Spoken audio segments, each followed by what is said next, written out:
Добрый вечер. В эфире информационный выпуск Амшикшара. Коротко о темах в сегодняшнем выпуске. В день рождения легендарного воина Мушнихвардския в республике прошли памятные мероприятия и возложения цветов. Исполняющий обязанности премьер-министра Владимир Делва провел совещание по вопросам борьбы с черными копателями.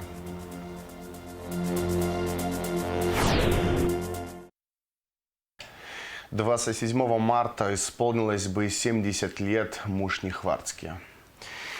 Он погиб в декабре 1992 года на Восточном фронте в бою за село Лашкендар. Мушнихвардске посмертно присвоено звание Героя Абхазии. В день рождения легендарного воина в республике прошли памятные мероприятия и возложение цветов. В парке Славы в Сухуми церемония прошла с участием исполняющего обязанности президента Бадры Гунба. Подробнее расскажет Шазина Ханагуа. Имя Мушнихвардске в Абхазии, наверное, известно каждому. Даже те, кто ни разу в жизни не встречался с Мушнихвардске, знают историю этого человека. В день рождения легендарного воина, героя Абхазии, по всей республике прошли памятные мероприятия. В церемонии возложения цветов приняли участие исполняющий обязанности президента Бадра Гунба, избранный вице-президент Беслан Бегвава, члены правительства, ветераны Отечественной войны народа Абхазии, общественность, все те, кому дорога память о светлом человеке и сложившем свою голову на алтарь свободы Апсны.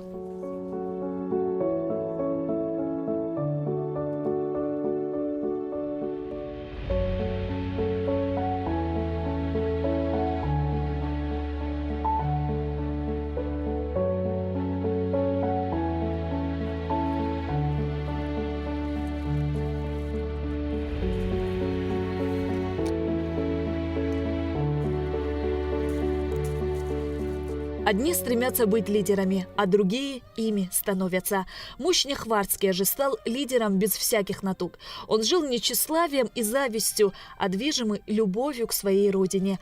Ученый-археолог, увлеченный тайнами прошлого, он мог бы написать множество трудов и сделать невероятные открытия. Но так сложилось, что тяжелые испытания, выпавшие на долю его народа, перевернули его жизнь. Оставив археологические раскопки, Мушнихвардске встал на защиту Родины. За 4 месяца участия в Отечественной войне народа Абхазии он успел стать легендарным воином и героем.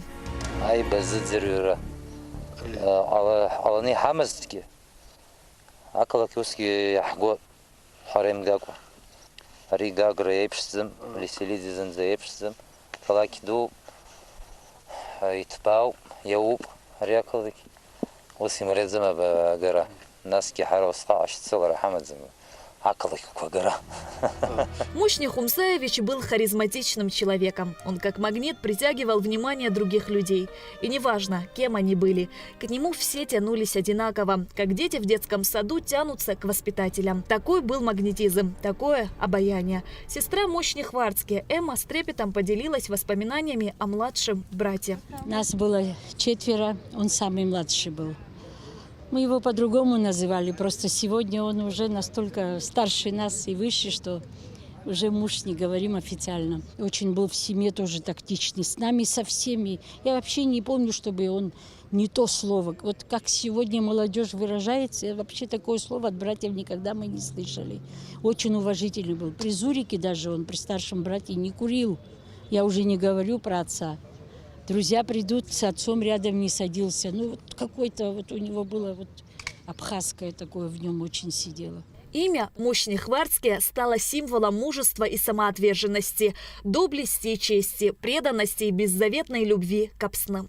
Историк и археолог, он занимался исследованием эпохи каменного века, работал в Ленинградском отделении Института археологии и учился в аспирантуре. После публикации результатов проведенных им исследований Мушнихвардске обратил на себя внимание археологов Абхазии, России и всего Кавказа. Мушних входил в число руководителей национально-освободительного движения. По своей природной интуиции и учитывая сложившуюся ситуацию в Абхазии, предсказывал неизбежность грузинской агрессии и был морально готов к ней. Его родные ни на секунду не сомневались, что Мушнихвардске одним из первых встанет на защиту родной земли. Так и случилось.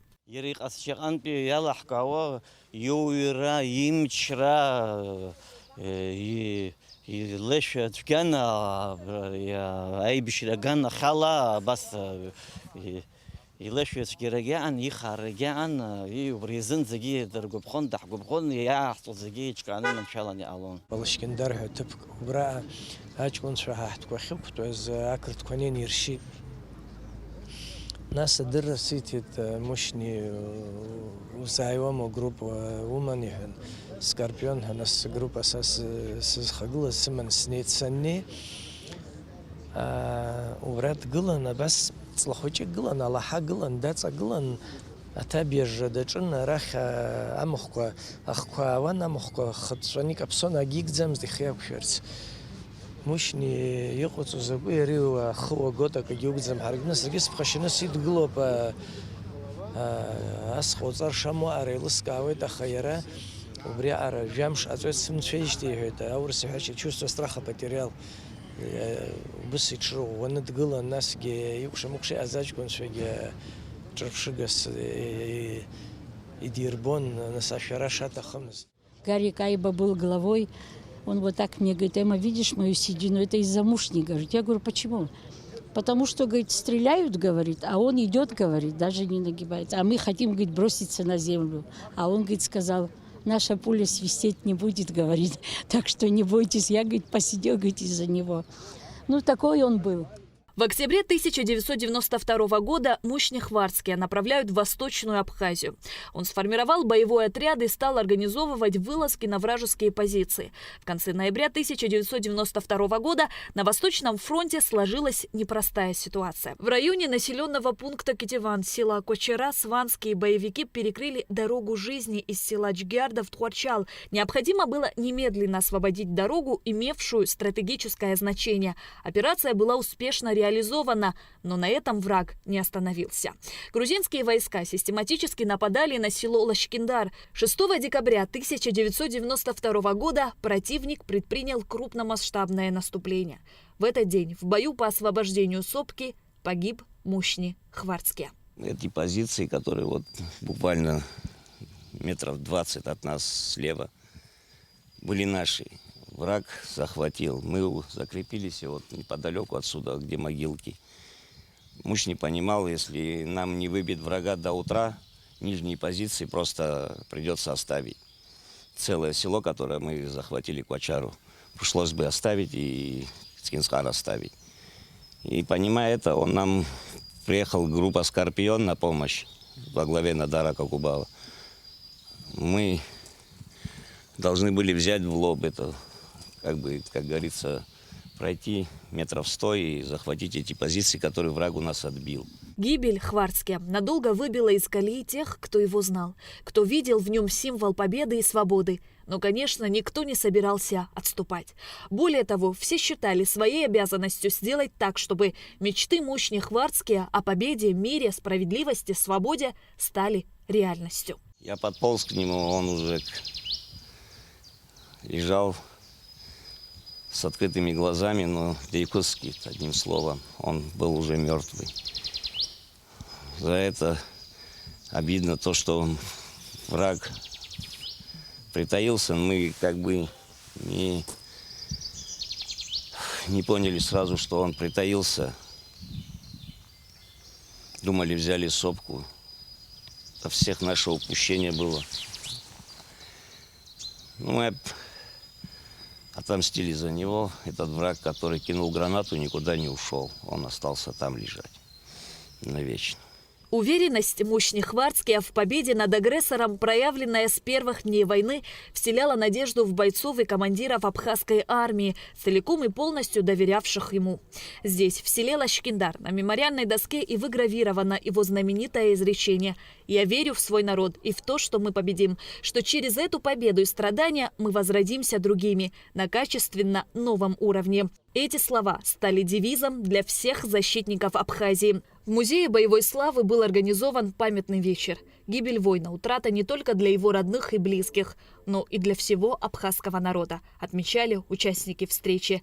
Здесь также был показан фильм. Трудно говорить о Мушни Хумсаевиче без увязки со временем, который из молодого ученого, отдающего свои силы науке, сделала воина. Еще задолго до войны, осознавая ее неминуемость, Мушни принимал активное участие в патриотических акциях, в национально-освободительной борьбе нашего народа.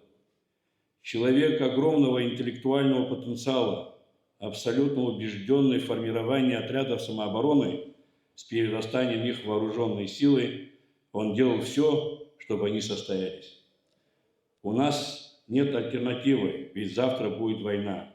Часто говорил он, нам надо не просто выжить, надо построить государство. С 1991 года Мушни занимался вопросами обеспечения оружия. С момента формирования гвардии стал одним из ее руководителей. Время показало, что о чем он говорил и что делал, было крайне необходимо. Отряды самообороны впоследствии стали Абхазской гвардией. Во время уже нашей вот такой политической борьбы уже стало ясно, что мы можем не избежать агрессии. И стали уже думать о том, как к ней готовиться. И тогда решение было политсовета нашей организации Айтглара, не было поручено заниматься подготовкой к возможной агрессии. И были разные направления. Вот. Одни люди занимались, но это все было законспирировано очень, конечно. У нас от каждого района было по одному человеку представлено, которые, и мы собирались где-то в лесу. И были люди, которые занимались закупкой оружия и доставкой в Абхазию. Мушни вот в эту группу не входил, хотя мы с ним обсуждали очень часто разные варианты, как может развиваться ситуация, как быть. Но он сам вызвался, сказал, что у него есть концы какие-то в Питере. Он, как уже было здесь сказано, он учился в Питере в аспирантуре, и там, видимо, каких-то людей узнал, которые занимаются раскопками периода Великой Отечественной войны, находят оружие, чистят его и продают. И вот оттуда он был направлен, и они занимались как раз поставками стрелкового вооружения. На месте, где Мушни Хумсаевич принял последний бой, сегодня установлен памятник. Верховный главнокомандующий фронтом Владислав Арзенба сам предложил похоронить его не где-либо, а на исторической поляне Лхнашта. В 1993 году Мушни Хварцке посмертно присвоено звание Героя Абхазии. После победы звезда Героя была вручена отцу и 10-летнему сыну Мушни лично президентом Абхазии Владиславом Арзенба. Имя деда с гордостью носит внук Мушни Хварцке, тоже Мушни. Бывший или настоящий археолог. Меня зовут Мушни Хварцке, а фамилия моя. Щезина Ханаго, Алексей Гухава, Абхазское телевидение. Коллегия судей Верховного суда рассмотрела на закрытом судебном заседании представление исполняющего обязанности генерального прокурора Руслана Тарба, по итогам которого дала заключение о наличии в действиях депутата парламента 7-го созыва Адгура Харазия признаков незаконного приобретения, передачи, сбыта, хранения, перевозки или ношения огнестрельного оружия. Заключение может быть обжаловано в кассационном порядке в кассационную коллегию по уголовным делам Верховного суда в течение 15 рабочих дней.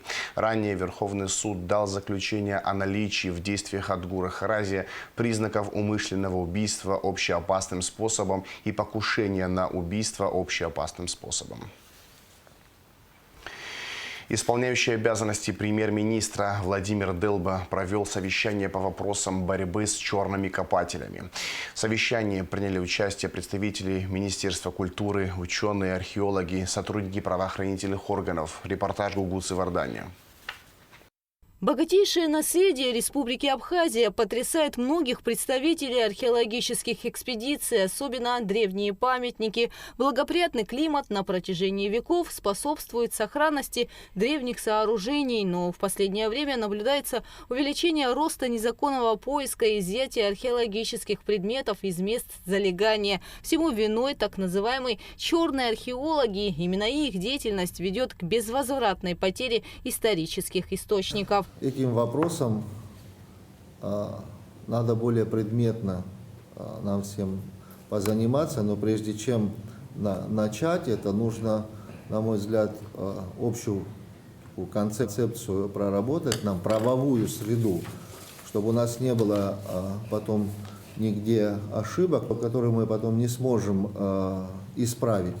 Вот именно поэтому мы сегодня собрались. Охотники за историческими ценностями приезжают в Абхазию с дорогим оборудованием, которое позволяет в слоях земли находить изделия из серебра и золота. Так называемые черные копатели осведомлены о местах, где можно найти исторические ценности. Знают, где копать. И причем они огораживают себя вот строительной лентой и пишут, здесь идут минерные, да, или как их называют, работы. И никого туда не пускают. Причем их охраняют.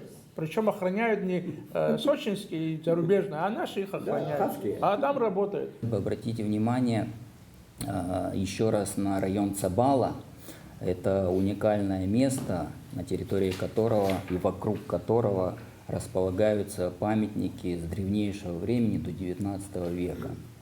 И вот в 1924 году в очередной раз мы с ребятами из охраны памятников, своими силами, насколько это возможно, поехали туда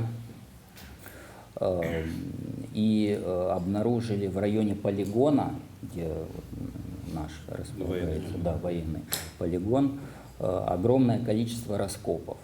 Вот если кто-то там был, они знают, это гектарами огромные поля.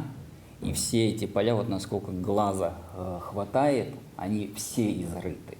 В селе Чмарда в Гагарском районе черные археологи за последние 12 лет раскопали около 300 могил. В 2013 году на одном из заграничных аукционов появился уникальный серебряный ритон VI века, который был оценен в 300 тысяч евро. Это праздничный винный кубок, сделанный в виде головы быка. Незаконная деятельность коснулась памятников цибельдинской культуры. И таких случаев немало. Предметы историко-культурного наследия исчезают бесследно. Ценности абхазского наследия то и дело всплывают на различных аукционах, а музеи ссылаются на то, что они приобретены у частных лиц, имена которых не называются. Так, на просторах интернета появилась информация о продаже сасанидской серебряной чаши, найденной на территории Абхазии. В общем, проблема масштабная и требует серьезного правового регулирования и ужесточения мер наказания за незаконные раскопки, отметили участники совещания. Месяц тому назад поступил анонимный звонок и говорят, вот мы в Куланрах нашли золотые предметы. Вы нам даете 4 миллиона? Да. Либо мы продадим. Я говорю, как вы продадите? А мы найдем способ. Я связалась с директором музея, говорю, Аркадий Иванович, он говорит, Динара Гудимовна, где мы с вами найдем 4 миллиона? Как они вывозят? Они находят каналы, как их вывозить. В 2016-2017 годах в отдел дознания Министерства внутренних дел Республики Абхазия поступили 2 материала доследственных проверок, касающихся фактов незаконных и археологических раскопок на объектах, включенных в государственный список историко-культурного наследия Республики Абхазия. Это в 2016 году в районе села Чмарда Гагарского района и в 2017 году на территории крепостного комплекса в селе Цабал Гулебского района. В обоих случаях оперативным службами были задержаны лица, изъяты артефакты и оборудование. Однако привлечь к уголовной ответственности мы их не смогли в связи с отсутствием данного законодательства. Они были в итоге отказано в возбуждении уголовного дела в связи с отсутствием состава преступления и освобождены. Иных материалов, подтверждающих или опровергающих изложенные факты, распоряжение органов дознания не поступало. В Уголовном кодексе Российской Федерации с 5, то есть ужесточение, то есть с 5 до 6 лет лишения свободы, с 500 тысяч до 7 миллионов рублей штраф. Это в том же законе в этом написано. Вот. Это тот момент, когда, дорогие коллеги, много вопросов о синхронизации с законами Абхазии, с российскими. Это тот случай, который поддерживает полностью синхронизацию. Надо на самом деле правовую основу создавать. Безнаказанность порождает абсолютно вседозволенность. Каждый из участников совещания предложил различные пути выхода из сложившейся ситуации в области сохранения историко-культурного наследия. Правовые акты, инициатива должна быть от людей, которые заняты этой тематикой. И тогда можно будет уже понимать, что мы проработали вопрос все вместе, основу дали специалисты. Мы не можем сейчас, откровенно говоря, давайте объективно говорить, там, в настоящее смотреть. Мы не можем сейчас взять и написать методические указания, там какие-то рекомендации, инструкцию о порядке применения, там, значит, проведения работ. Мы можем что-то пропустить, не так, разве, коллеги? Вот если без вас мы это сделаем. Так же? Нет, мы не говорим всю минуту, но надо идти. Этим надо вместе заниматься, но начало должно приходить. Сейчас я не перекладываю ни на кого ответственность, я просто говорю по теме прикладной. Вот столько здесь предложений было сказано, в том числе и как раз-таки по финансовому обеспечению этой деятельности. Это тоже очень важно. Вести ответственность ровно как поиск изъятия, перевозки, избытов археологических коллекций. В таком случае, как вот интернет кишит, кстати говоря, Динара Гудиевна, да, мы говорили, и в Министерство культуры звонят, предлагают купить, и они не стесняются, и за это ответственности, к сожалению, нет.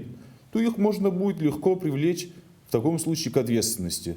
Мы внимательно изучили соответствующий законопроект о внесении изменений в статью 20, в главу 25 Уголовного кодекса в виде новой статьи 241 прим, которая будет предусматривать уголовную ответственность за данный вид правонарушений. Мы обсудили этот вопрос коллегиально, в первую очередь с нашими коллегами из Следственного управления, потому что основным правоприменителем уголовного закона являются следственные органы. Ну и в дальнейшем, конечно, уже суд. Мы внимательно изучили. У нас нет претензий к этому законопроекту, нет никаких дополнений, так как и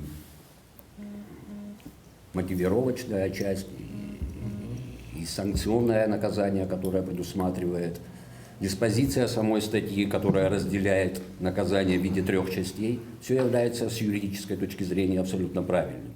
По итогам встречи решено аппарату Кабмина согласовать в течение 3 рабочих дней с МВД и Академией наук Абхазии проект закона о внесении изменений в Уголовный кодекс республики для дальнейшего представления президенту страны. В связи с отсутствием условий, а точнее помещений для хранения археологических предметов и правовой базы, регламентирующей изучение найденных археологических предметов, начальнику Госуправления историко-культурного наследия совместно с археологической комиссией Академии наук Абхазии внести предложение по вопросам сохранения ценных исторических объектов. Далее представить проект закона, предусматривающий ответственность в сфере охраны историко-культурного наследия. Гугут Савардани, Эльдар Дамиров, Абхазское телевидение. Исполняющий обязанности премьер-министра Владимир Делба принял генерального директора Госфильмофонда России Дениса Аксенова. На встрече присутствовала исполняющая обязанности министра культуры Динара Смыр. Денис Аксенов рассказал о планах по взаимодействию с Министерством культуры Абхазии, культурными и образовательными учреждениями республики, пригласил наших студентов на производственную практику в Госфильмофонд, предложил организовать в Абхазии Центр киноведения и принять участие в Московском международном фестивале архивных фильмов, а один из дней фестиваля провести в Абхазии. Владимир Делба отметил, что правительство Абхазии окажет всестороннюю поддержку. Денис Аксенов также сообщил, что в архиве Госфильмофонда России много документальных фильмов об Абхазии. Помимо огромной коллекции игрового кино, мы храним огромную коллекцию документального, хроник и научно-популярного кино. В том числе у нас огромный фонд по Республике Абхазия. Перечень, безусловно, тоже мы завтра подробно обсудим. Да, выстроим, так сказать, план по его цифровке, потому что нам все на пленке. И весь этот фонд это примерно на полгода, так сказать, история по цифровке. Мы готовы все это сделать, мы расставим приоритеты, так сказать, и так далее. Также мы сделали небольшой ролик из этих материалов, из документальных, тоже передали коллегам. Тоже посмотрите, то есть это такая консистенция из всех материалов, которые у нас есть по Абхазии. Там прекрасные виды, уникальнейшие совершенно, то есть там начиная от 30-х годов и по 80-е. 27 марта отмечается Международный день театра. Мастеров сцены с праздником поздравил исполняющий обязанности президента Бадра Гунба. Сегодня у нас есть возможность выразить благодарность людям, причастным к прекрасному театральному миру. Вы вносите огромный вклад в эстетическое и нравственное воспитание абхазского зрителя. Ваше творчество вдохновляет и наталкивает на размышления, учит видеть прекрасное и понимать искусство, отмечается в поздравлении.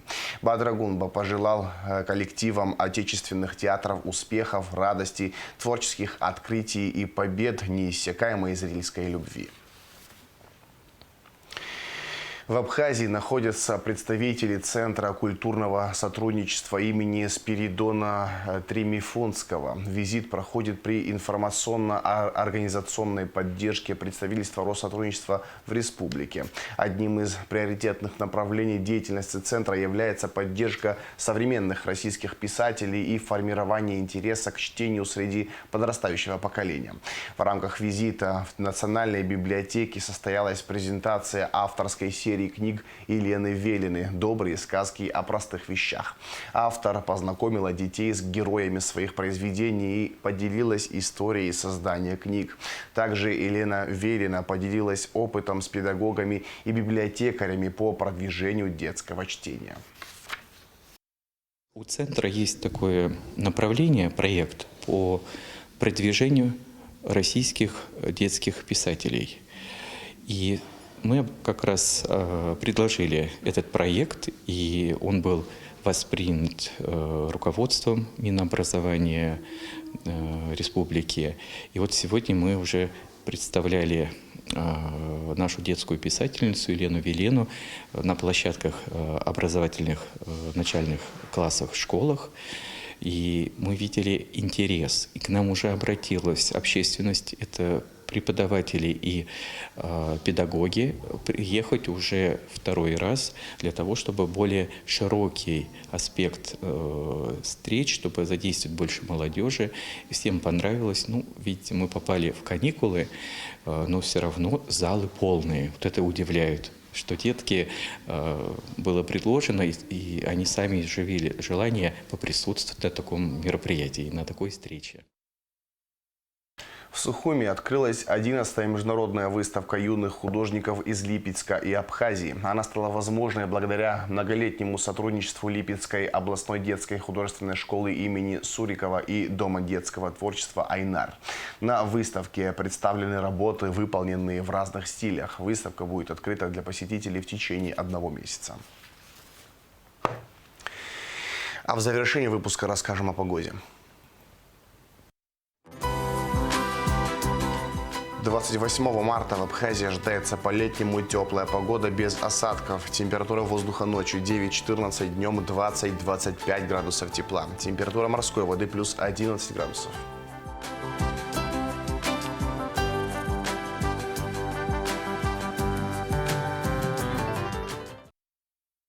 На этом информационный выпуск Амшевшара подошел к концу. Всего хорошего. До свидания.